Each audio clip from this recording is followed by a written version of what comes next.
Hey guys, this is JVS Jack. Here we come again with another video on our viewers demand. आज हम जानेंगे डिजिको portal का use करते हुए bulk payment कैसे करें या फिर सारे डायरेक्शन शो करते हुए सैलरी पेमेंट कैसे करें, इसके बारे में हम जानेंगे। जैसा कि आपको पता है, लास्ट वीडियो में हमने जाना था कि डिजिको पोर्टल का यूज़ करते हुए सिंगल वेंडर को पेमेंट कैसे करें। अगर आप इस प्रोसेस को जानना चाहते हैं तो उस वीडियो का लिंक मैं आपको आई बटन और डिस्क्रिप्शन में दे दूंगा, जहां पे आप जा कर के सिंगल वेंडर को पेमेंट कैसे करना है उसकी प्रोसेस देख सकते हैं। लास्ट वीडियो में आपका रिस्पांस बहुत ही अच्छा मिला है हमें। सो गाइस, आपसे यही रिक्वेस्ट है कि आप ऐसे ही सपोर्ट करते रहें ताकि हमें नई वीडियोस बनाने के लिए मोटिवेशन मिलता रहे। So let's get started on our new topic, bulk payment from Digico portal.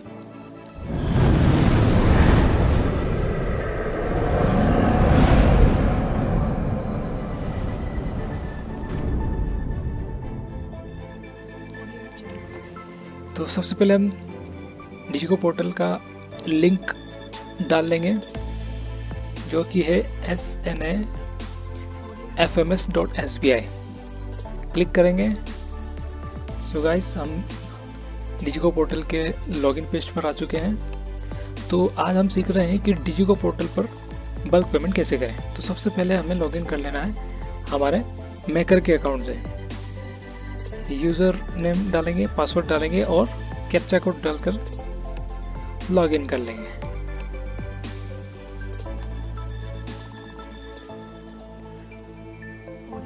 So guys, हम लॉगिन हो चुके हैं और इंटरफेस के बारे में पिछले वीडियो में हम सारी चर्चा कर चुके हैं। डीपली उसमें सभी इंटरफेस के बारे में बताया जा चुका है, इसलिए आगे बढ़ेंगे। माई मोटिव्स पे क्लिक करेंगे। माई मोटिव्स पे क्लिक करने के बाद मैनेज फंड डिसबर्समेंट पे क्लिक करेंगे। मैनेज फंड डिसबर्समेंट पे क्लिक करने के बाद फंड डिसबर्समेंट पे क्लिक करेंगे। तो पेज ओपन हो चुका है। फाइनेंशियल ईयर ऑटोमेटिकली सिलेक्टेड रहेगा। एंटिटी वीडियो में आपके इंस्टीट्यूशन का नाम शो होगा। नेचर ऑफ पेमेंट में आपको वेंडर सिलेक्ट करना है हमेशा। टाइप की बात करें तो सिलेक्ट टाइप में आपको वेंडर पेमेंट सिलेक्ट करना है। पेमेंट मोड की बात करें तो आपको इस प्रोसेस में हम बल्क पेमेंट करना सीख रहे हैं, तो हम बल्क अपलोड पर क्लिक करने के बाद यहाँ आपको शो हो रहा होगा डाउनलोड टेम्पलेट। तो हम सबसे पहले डाउनलोड टेम्पलेट पे क्लिक करना है। डाउनलोड टेम्पलेट पे क्लिक करने के बाद टेम्पलेट ओपन कर लेना है। So guys, excel sheet open हो चुका है। एक्सेल शीट में फॉर्मेट के अकॉर्डिंग जो डेटा पूछा गया है वो हमें फिल कर देना है।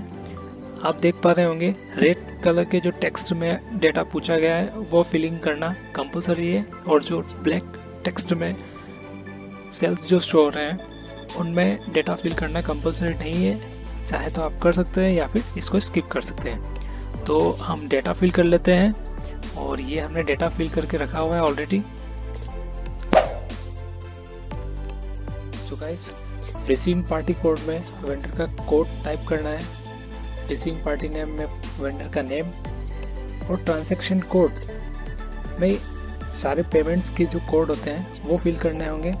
यानी अगर आप किसी वेंडर को या किसी एम्प्लॉय को सैलरी पेमेंट किया जा रहा है तो उसको मिलने वाला बेसिक डीए और सारे भत्तों का ग्रॉस टोटल अमाउंट में आएगा, और इसका ट्रांजैक्शन कोड होगा जीपी।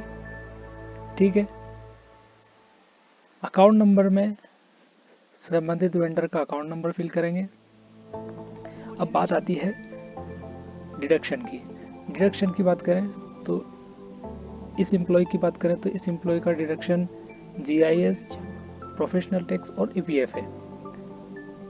तो यहाँ पे ध्यान रखने वाली बात यह है कि आरएसके के एक सर्कुलर के अकॉर्डिंग जितने भी डिडक्शन का पेमेंट है उसके लिए एक अलग से होल्डिंग अकाउंट ओपन किया जा चुका है डीपीसी और बीआरसी लेवल पे। तो हमें ध्यान रखना है कि जो भी डिडक्शन होंगे वो उस होल्डिंग अकाउंट को वेंडर बनाकर उस होल्डिंग अकाउंट में सीधा हमें यहीं से ट्रांसफ़र कर देने हैं, जिससे आपको अलग से कोई पेमेंट ट्रांसफ़र करने की ज़रूरत नहीं पड़ेगी डायरेक्शन के लिए उस अकाउंट में। आप सीधा इसी शीट के को यूज़ करते हुए जो भी डायरेक्शन होंगे सीधे होल्डिंग अकाउंट में ट्रांसफ़र कर देंगे और वहाँ से उस होल्डिंग अकाउंट का यूज़ करते हुए उन डायरेक्शन का पेमेंट हो जाएगा। यहाँ इस डायरेक्शन की बात करें तो यहाँ हमने संबंधित डीपीसी या बीआरसी का जो भी वेंडर है वो फिल कर देना है, जितने भी डायरेक्शन है उन सब के आगे, और उस होल्डिंग अकाउंट का अकाउंट नंबर फिल कर देना है। As it is next employ के लिए भी यही प्रोसेस अपनाएंगे। ग्रॉस टोटल यानी सैलरी का बेसिक, डीए और जो भी भत्ते हैं उनका योग आपका जीपी के सामने अमाउंट में फिल होगा, और जो भी डिडक्शंस होंगे वो नेक्स्ट सेल में हम टाइप करते जाएंगे और उसके रिलेटेड ट्रांजैक्शन कोड टाइप करते हुए उसके सामने वो डिडक्शन शो कर देंगे। और ये फिलिंग होने के बाद हम इस शीट को अपलोड करेंगे। लेकिन यहाँ पे एक ध्यान रखने वाली बात है कि ये शीट कई एम्प्लॉइज़ और डीडीओ के द्वारा सारा डेटा सही फिल करने के बाद भी पोर्टल पर शीट अपलोड करने पर अनेबल टू प्रोसेस रिक्वेस्ट की एरर आ रही है। तो उसका सबसे बड़ा कारण है, उसको हम यहाँ पे रिवील करने वाले हैं। देखिए, आप हर सेल पे क्लिक कीजिए, आपको जनरल शो होगी। सारी सेल का फॉर्मेशन जनरल है, लेकिन इन सभी को छोड़कर सिर्फ हमें अकाउंट नंबर वाली सारी सेल को फॉर्मेट करना होगा। इनको फॉर्मेट करके हमें इनको जनरल से टेक्स्ट में कन्वर्ट करना होगा। देख पा रहे हैं, यहाँ से भी आप कर सकते हैं सिलेक्ट करके, और यहाँ से भी आप इसका फॉर्मेशन चेंज कर सकते हैं जनरल। अब हमें इसको करना है टेक्स्ट में, तो ये टेक्स्ट में हमने इसे कन्वर्ट कर दिया है। अब हर सेल को 2 बार क्लिक करके बाहर हो जाना है। देख पा रहे हैं, ये आपको कॉर्नर पे एक रिमार्क दिख रहा होगा ग्रीन कलर में, तो हमें ये ग्रीन कलर का रिमार्क लाना है। हर सेल को टेक्स्ट में कन्वर्ट करने के बाद हर सेल पे 2 बार क्लिक करना है और बाहर हो जाना है, 2 बार क्लिक करना है और बाहर हो जाना है। इस टाइप से ये प्रोसेस अपनाते हुए सारी सेल को डबल क्लिक करके बाहर हो जाना है। तो ये सारी सेल्स आपकी रिमार्क हो चुकी है। अब हम इस शीट को सेव करेंगे और सेव करने के बाद पोर्टल पर अपलोड करेंगे। तो गाइस चलते हैं पोर्टल स्क्रीन पर। तो यहाँ पोर्टल स्क्रीन पर आ चुके हैं। अब हमें उस एक्सेल फाइल को अपलोड करना है। ब्राउज पे क्लिक करेंगे और ब्राउज पे क्लिक करने के बाद जहाँ पर भी आपने उस एक्सेल शीट को सेव किया होगा वहाँ से उसे सिलेक्ट करने के बाद उसे अपलोड कर देंगे।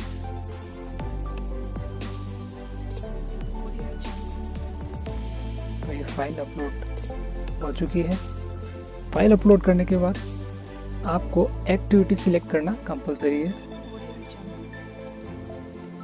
एक्टिविटी सिलेक्ट करेंगे, जो भी आपका रिलेटेड एक्टिविटी कोड रहेगा आपको उसे सिलेक्ट कर लेना है और ओके पे क्लिक कर देना है। उसके बाद आपको प्रोसेस अपलोड डेटा पर क्लिक करना है। तो देखिए, हमने प्रोसेस अपलोड डेटा पे क्लिक कर दिया और ये हमारा डेटा प्रोसेस हो चुका है। देख पा रहे हैं आप, सारा ग्रॉस पेमेंट और सारे डिडक्शंस यहाँ पे आपको शो हो रहे हैं।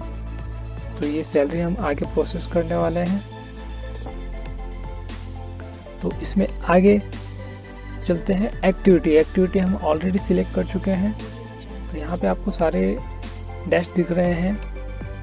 यहाँ पे आपका अलोकेटेड बजट दिख रहा है, कितना बजट हम खर्च कर चुके हैं वो यहाँ पे शो हो रहा है, और कितना अभी प्रोग्रेस में है वो यहाँ शो हो रहा है।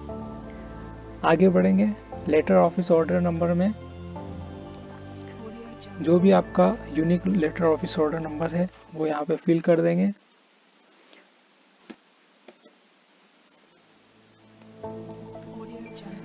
Letter office order number fill up करने के बाद सैंक्शन डेट ऑलरेडी सिलेक्टेड रहेगा। फिजिकल यूनिट में कुछ भी टाइप करने की ज़रूरत नहीं है।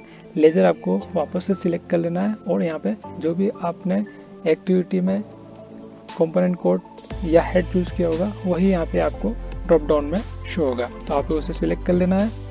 अब आप बात करते हैं लेटर ऑफिस ऑर्डर अटैचमेंट।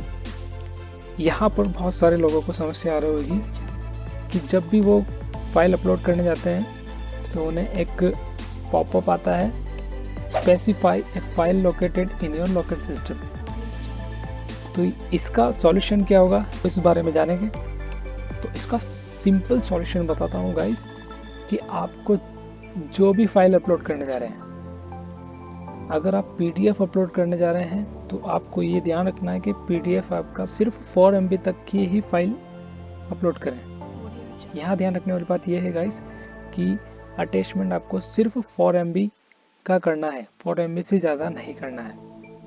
और अगर आप पीडीएफ नहीं अपलोड कर रहे हैं और आप अगर पिक्चर अपलोड कर रहे हैं तो आपको पिक्चर अपलोड करने में सबसे ईजीएस्ट वे में आपको बताता हूँ कि आपको नॉर्मली उस पिक्चर को रीनेम करना है और जहाँ जेपीजी या पीएनजी या इमेज जो भी लिखा हो तो आपको लास्ट में डॉट के बाद जेपीईजी टाइप कर देना है और फिर उसे अपलोड करना है। आप उसे अपलोड कर पाएंगे। या फिर दूसरा एक और तरीका है जिसमें यह होगा कि आप आपके सेलफोन से बिल या नोटशीट का पिक्चर लें और उसे डेस्कटॉप पे व्हाट्सएप ओपन करके उस पिक्चर को सेलफोन से डेस्कटॉप में डाउनलोड करने के बाद अटैचमेंट पे क्लिक करने के बाद अपलोड कर दें। आपकी फाइल श्योरली अपलोड हो जाएगी।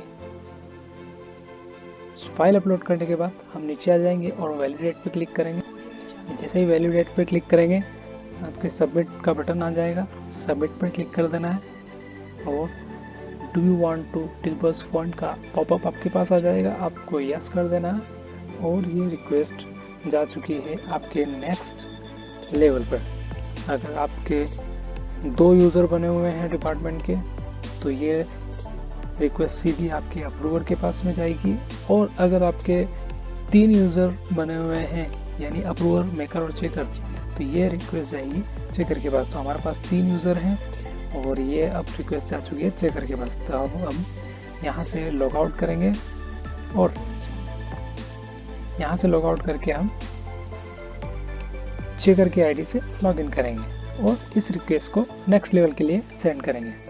तो ये हम चेकर की आईडी से लॉगिन हो रहे हैं और ये हमने को कैप्चा कोड फिल कर दिया है और ये लॉगिन, ये हम लॉगिन हो चुके हैं गाइस। और ये मैनेज इनबॉक्स में आप एक नोटिफिकेशन देख पा रहे हैं।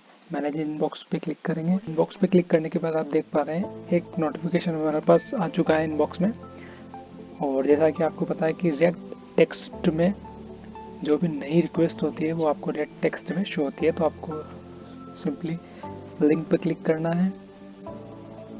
जैसे ही आप लिंक पे क्लिक करेंगे आपके सामने उस पेमेंट से रिलेटेड सारी डिटेल आ जाएगी। तो आप देख पा रहे हैं सारी डिटेल को आपको चेक कर लेना है। चेकर का काम है सारी डिटेल को चेक करना है। चेक करने के बाद एक नोट टाइप करना है 10 कैरेक्टर्स का, और नोट टाइप करने के बाद सेव कर देंगे। सेव करने से पहले आपको डिक्लेरेशन क्लिक करना कंपलसरी है।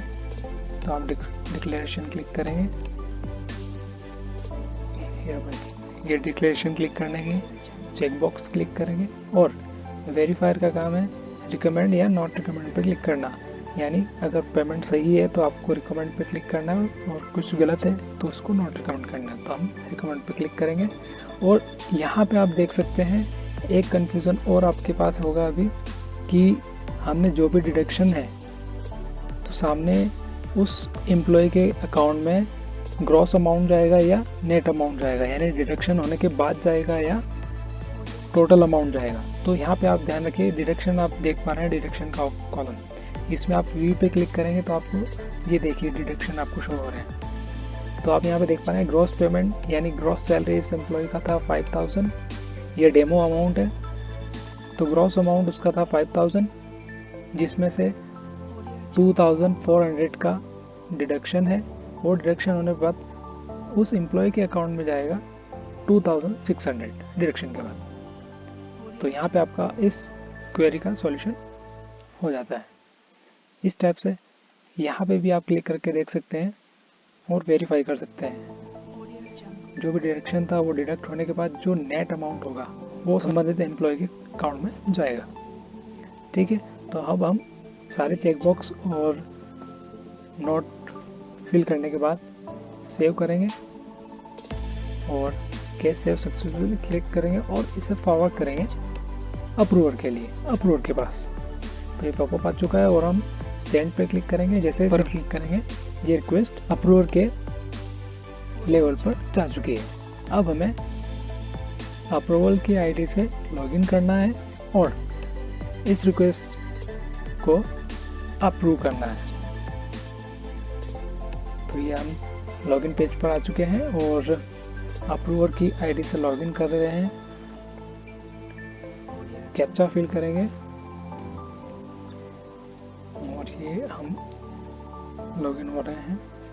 सो गाइस, हम अप्रूवर की आईडी से लॉगिन हो चुके हैं और आप देख पा रहे हैं मैनेज इनबॉक्स में 2 नोटिफिकेशन शो हो रहे हैं। तो उसमें से एक नोटिफिकेशन हमने जो पहले प्रोसेस किया था वो शो हो रहा है और एक अभी शो हो रहा है। तो ये सबसे ऊपर जो रेड टेक्स्ट में आपको नोटिफिकेशन शो हो रहा है, हमें इस लिंक पे क्लिक करना है। लिंक पे क्लिक करने के बाद सारी वेंडर को बहुत ही केयरफुली सारी डिटेल चेक करना है। चेक करने के बाद जितना अमाउंट जा रहा है, सही जा रहा है, नहीं जा रहा है, सही एम्प्लॉय को जा रहा है कि नहीं जा रहा है, सारी चीज़ें चेक करना है। अकाउंट डिटेल चेक करना है। अप्रूवर चाहे तो जो नोट शीट या बिल या जो भी कुछ है अपलोड चेकर या मेकर के द्वारा किया गया है वो अप्रूवर के द्वारा डाउनलोड करके देखा जा सकता है। और पूरी तरीके से श्योर होने के बाद सारे चेकबॉक्स क्लिक करेंगे अप्रूवर और सारे चेकबॉक्स क्लिक करने के बाद अप्रूव पे क्लिक करेंगे। जैसे ही अप्रूव पे क्लिक करेंगे do you want to save details का पॉपअप आ जाएगा, उसे यस करना है। जैसे ही यस करेंगे एक ऑथराइज ओटीपी जनरेट होगा जो कि डिजिको पोर्टल से लिंक अप्रूवर के मोबाइल नंबर पे जाएगा। अप्रूवर उस ओटीपी को यहाँ पे जैसे ही एंटर करेगा और सबमिट पर क्लिक करेगा, ये पेमेंट प्रोसेस हो जाएगा। सो आई होप गाइस आपको वीडियो अच्छा लगा होगा। डिजिको पोर्टल से रिलेटेड सारी अपडेट्स हम इस चैनल पे आपको देने वाले हैं। सो गाइस, चैनल को सब्सक्राइब कर बेल आइकन को प्रेस कर लें ताकि नई वीडियो से आपको अपडेट मिलता रहे। सो आज के लिए इतना ही। Thank you so much.